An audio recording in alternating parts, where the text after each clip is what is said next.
10 celebrities silenced by the Mafia. The shine of celebrity life has always hidden a dangerous shadow, a world where fame collided with the ruthless code of organized crime.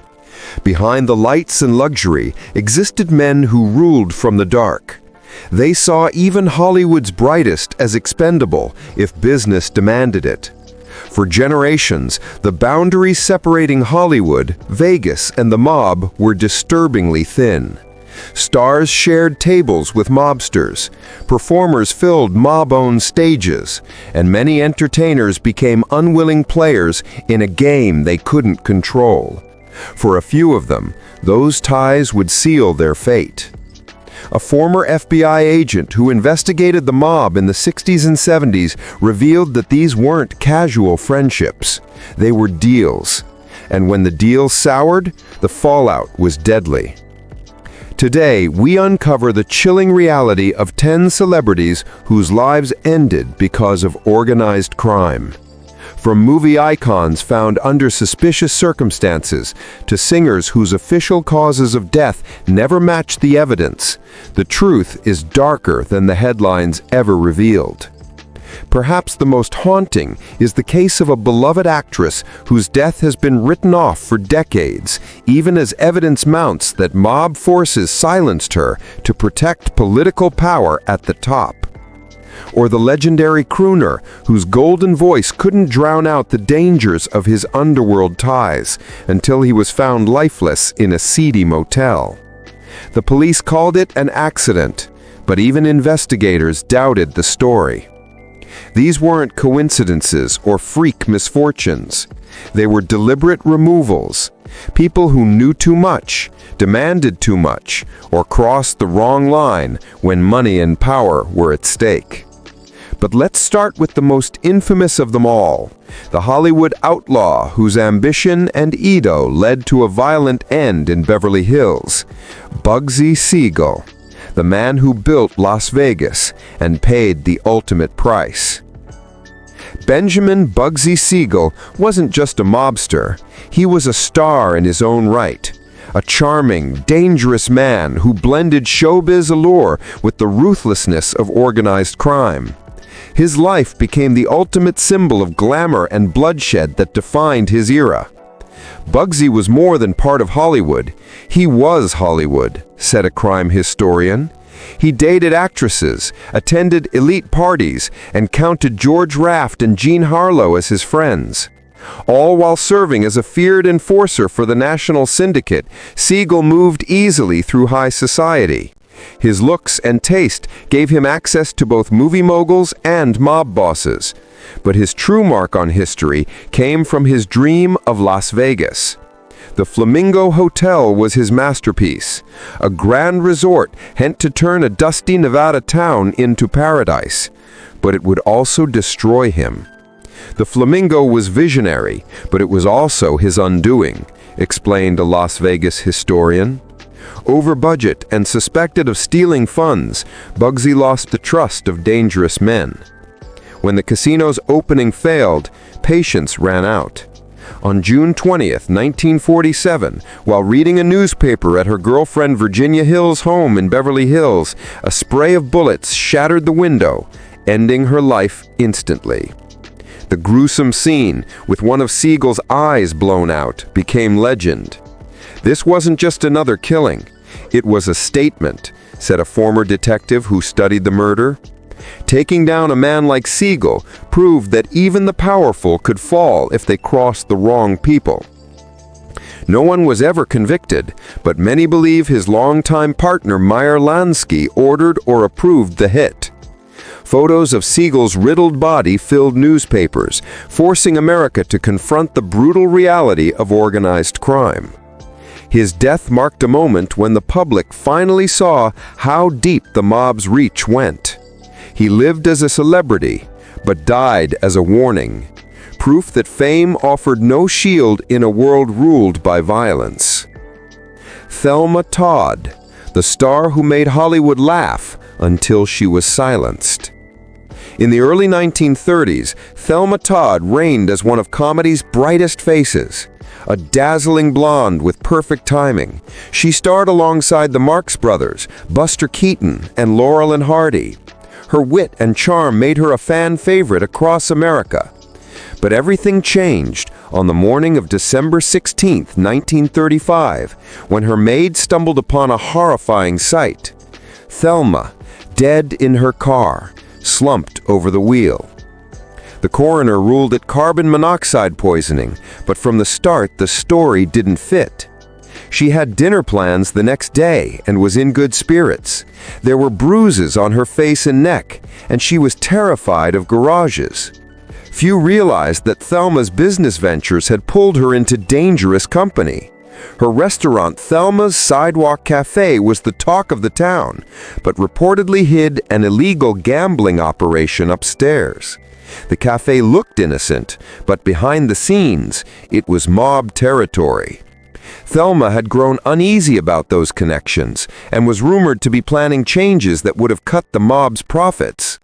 Multiple theories have surrounded her death, from her partner Roland West to her ex-husband Pat DeSico, a man tied to mob circles and known for violent behavior.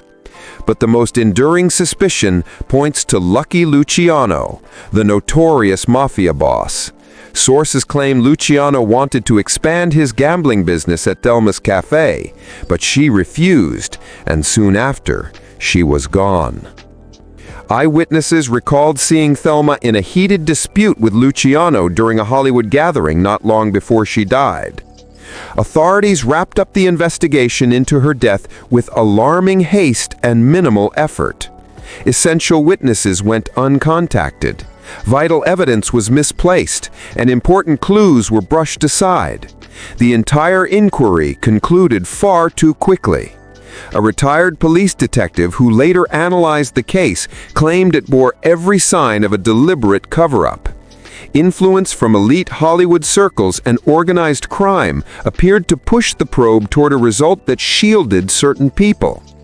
Thelma's untimely death at 29 ended what could have been a remarkable career, leaving a trail of haunting mysteries. Even after nearly 100 years, film historians and crime experts maintain that Thelma Todd likely did not die by accident or suicide, but was silenced in a mob hit disguised as something else. Her story remains one of early Hollywood's stark warnings about how fame and the underworld fatally intertwined.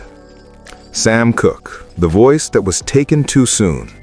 Cooke's smooth tone gifted music lovers unforgettable classics such as A Change Is Gonna Come and You Send Me. By launching his own label and publishing firm, he became one of the first black artists to command control over his career and earnings in an exploitative business. But on December 11, 1964, that groundbreaking voice was violently stilled in circumstances that still provoke doubt. The official explanation never added up, said a journalist who spent years digging into Cooke's death. We're asked to believe that one of America's most intelligent, successful entertainers died nearly unclothed in a shabby motel, shot by a manager who claimed self-defense. That account leaves glaring inconsistencies. The story goes that Bertha Franklin, manager of the Hacienda Motel in Los Angeles, shot Cooke after he burst into her office searching for a woman who had fled with his wallet and clothes. Franklin insisted she fired to protect herself, and a coroner's jury called the shooting justified, yet Cooke's friends immediately disputed that claim. The woman accused of running off with his belongings, Eliza Boyer, was later arrested for prostitution, further deepening suspicions. Evidence gathered at the motel didn't align with what Franklin described. Most telling of all, Cooke's injuries indicated a brutal beating that went far beyond a short scuffle. Less discussed is his growing tension with mob-linked figures who dominated the record industry, noted one expert on crime's reach and entertainment. Cooke's push for full autonomy from their financial grip may have marked him for elimination.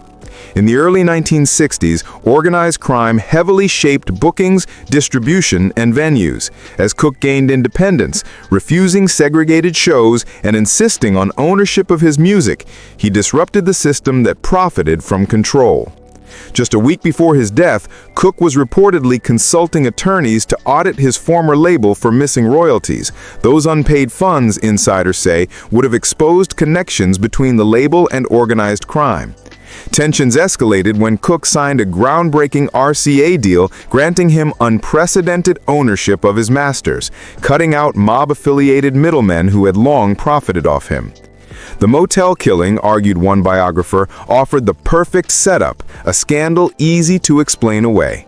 A black celebrity caught in a compromising position fit every stereotype the 1960s public would accept without question.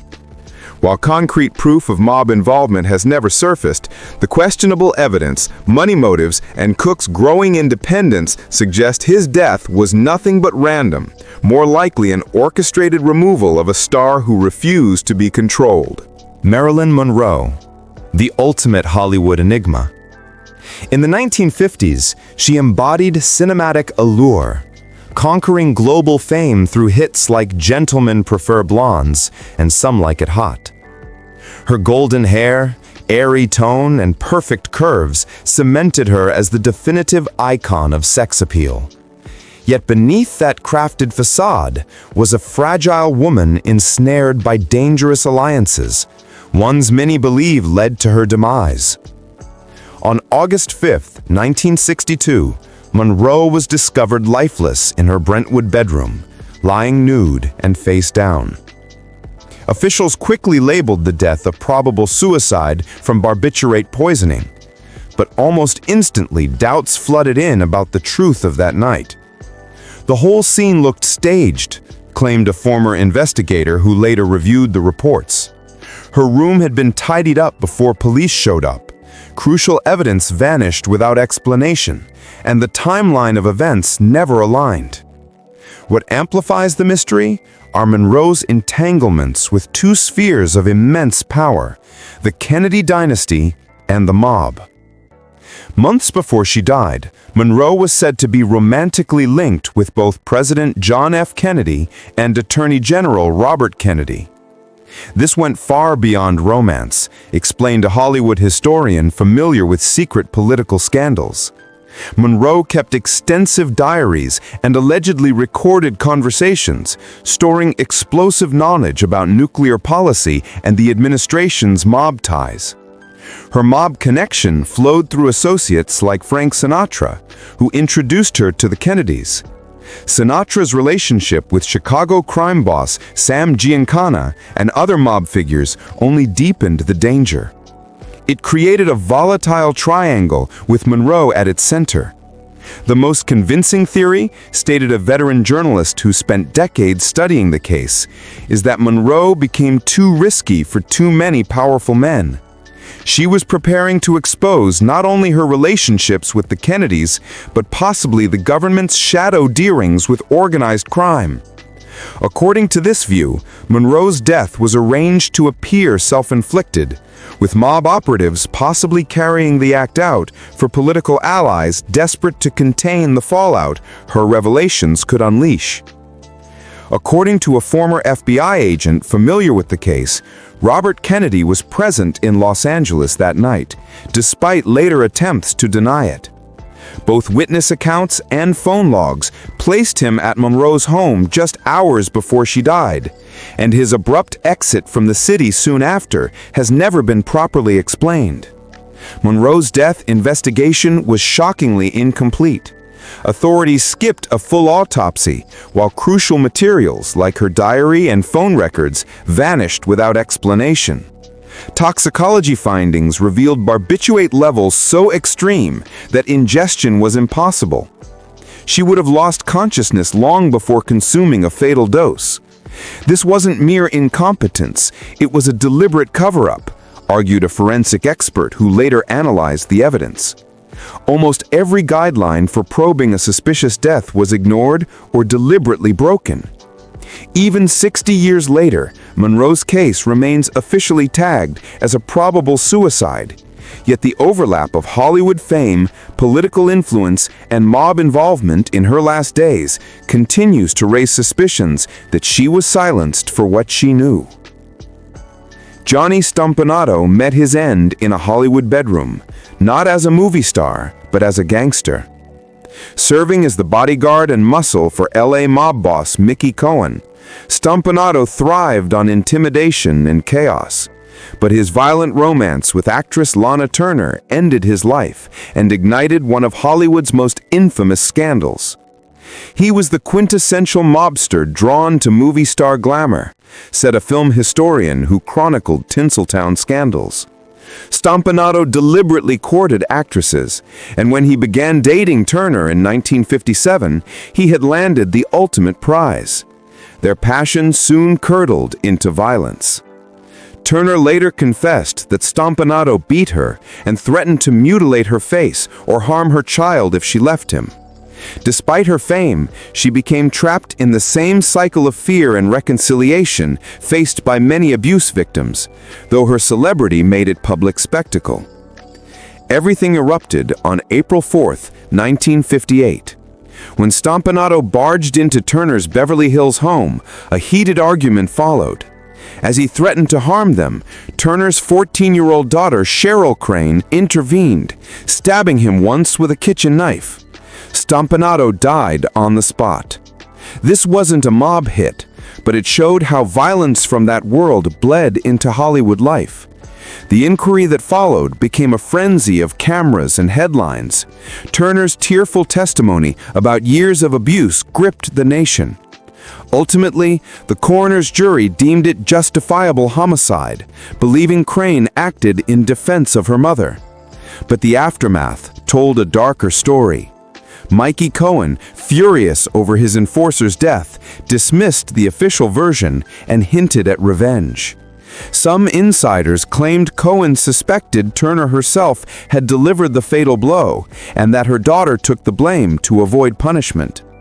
Cohen's veiled threats against Turner were well known, according to a former associate.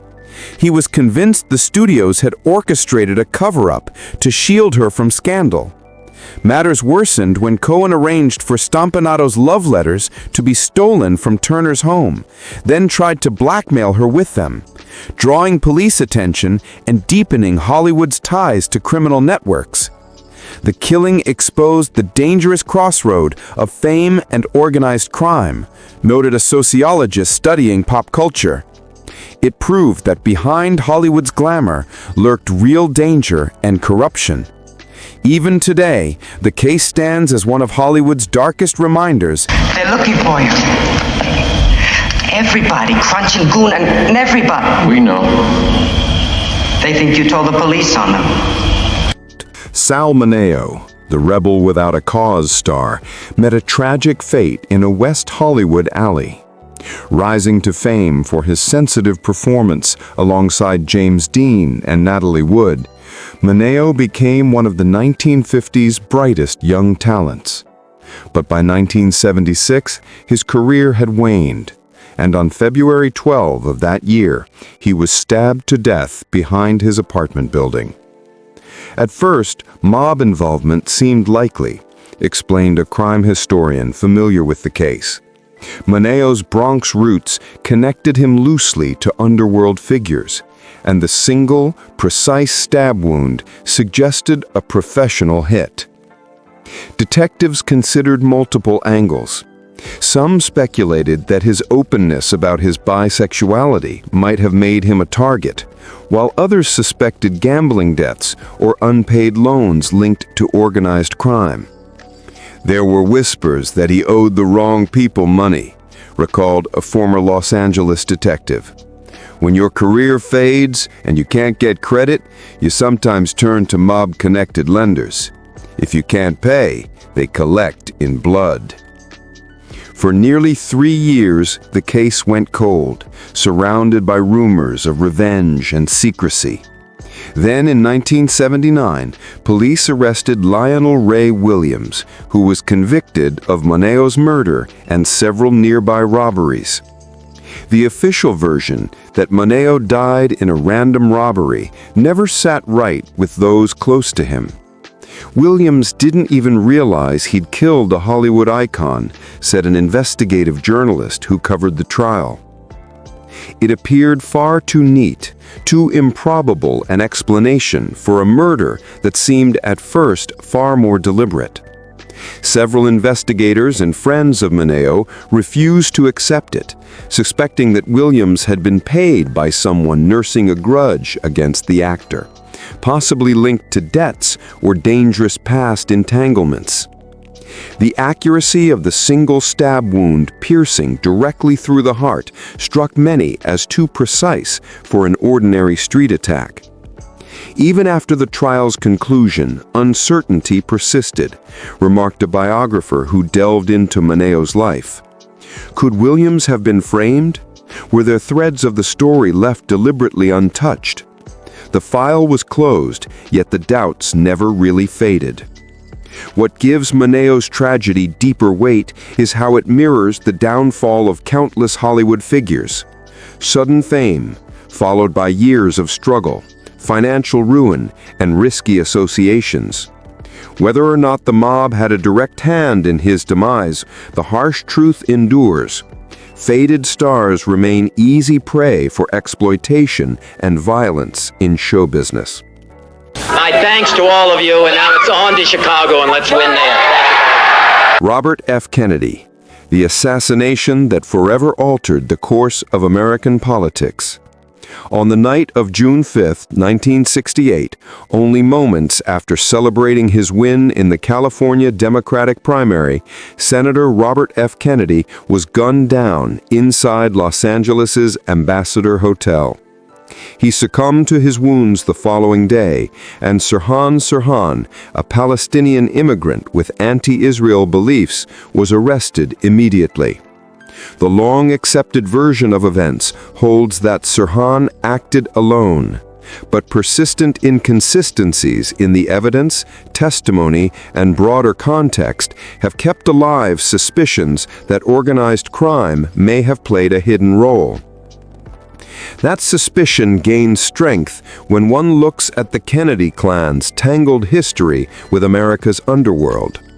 The bond between the Kennedys and the Mafia runs deep, stretching back to the early 20th century, explained a historian focused on political killings. Joseph Kennedy, the patriarch, forged illicit business ties with bootleggers during Prohibition. Later, during JFK's presidential campaign, it's said the family leveraged mob influence to secure crucial votes in Illinois, just enough to clinch victory. But that alliance soured once JFK appointed Robert Kennedy as Attorney General. Instead of rewarding their help, Robert Kennedy launched a relentless war on organized crime, targeting major figures like Sam Giancana, Carlos Marcello, and Santo Trafficante. His battle with the mob went beyond politics. It was personal, recalled a Justice Department insider familiar with the era. He aimed to dismantle their empire, and the Mafia bosses saw his crusade as unforgivable betrayal. In their world, betrayal of that scale demanded blood.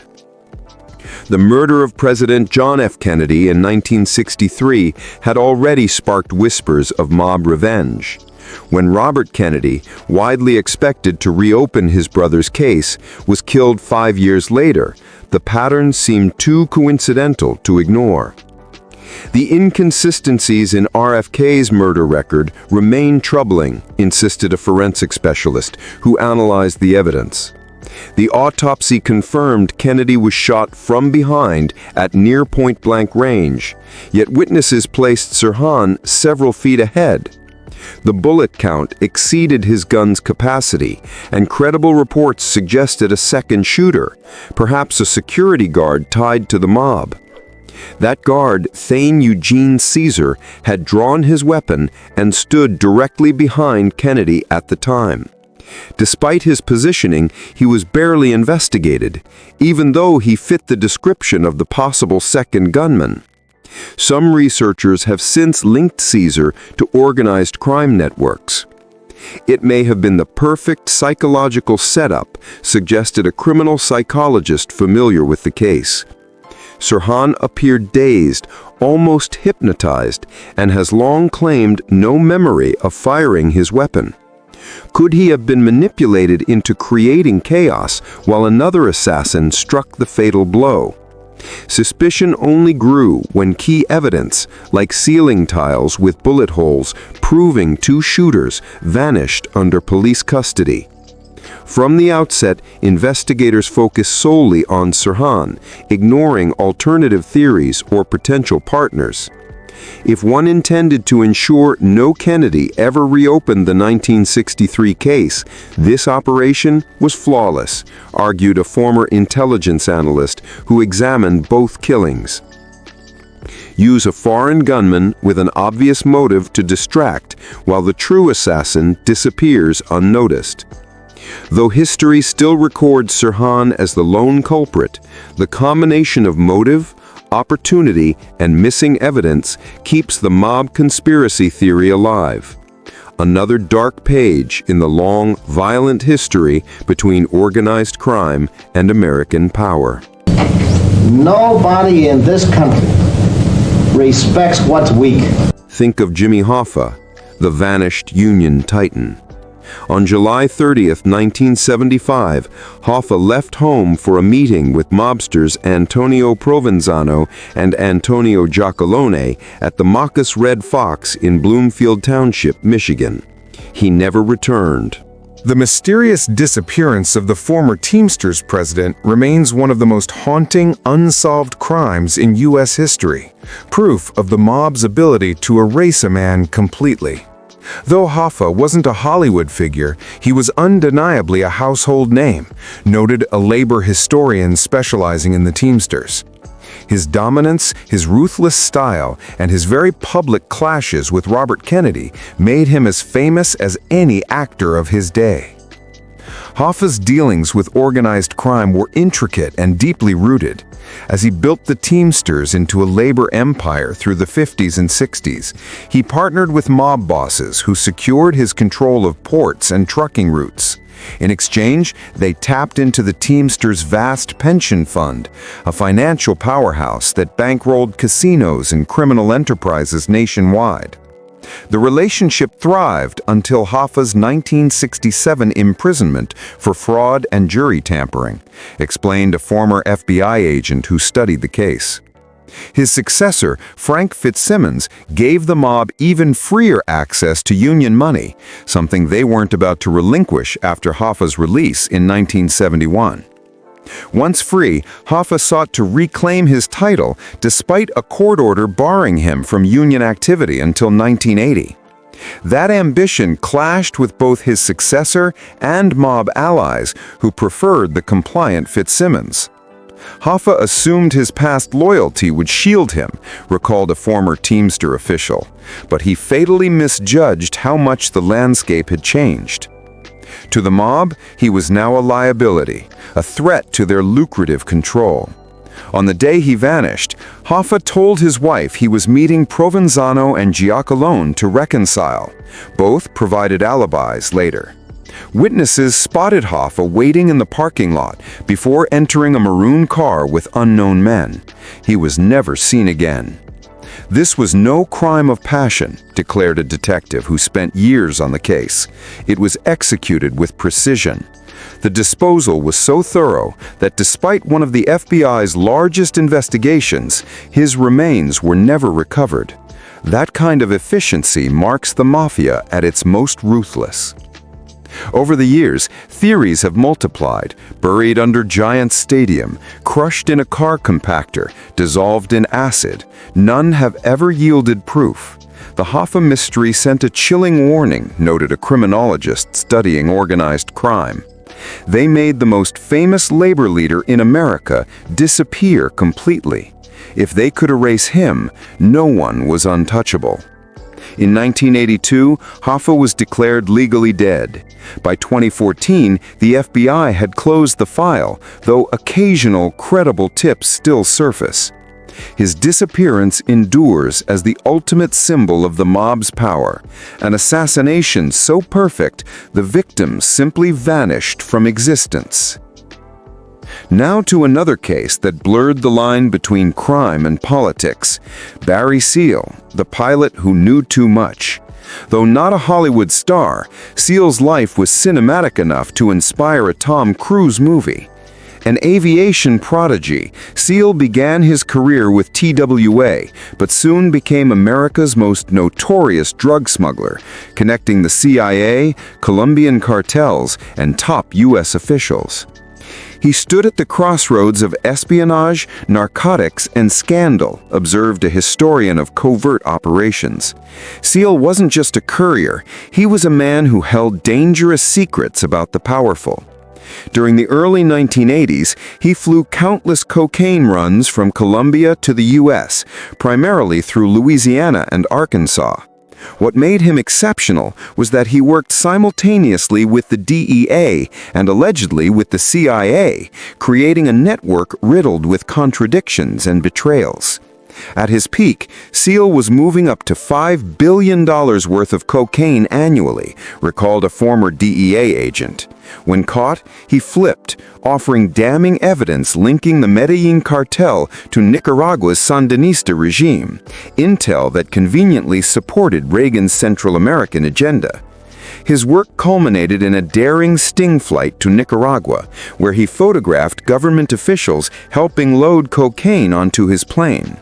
Those photos, allegedly showing Pablo Escobar and Sandinista leaders, leaked to the Washington Times and later appeared in a Reagan speech justifying aid to the Contras. That exposure signed Seal's death warrant, stated an investigative reporter who followed his story. Once outed, he became a dead man walking. The cartel couldn't afford to let him live after such betrayal. Despite clear threats, U.S. authorities offered him almost no protection. Under a plea deal, he was sentenced to community service at a Baton Rouge Salvation Army, an open location that left him an easy target.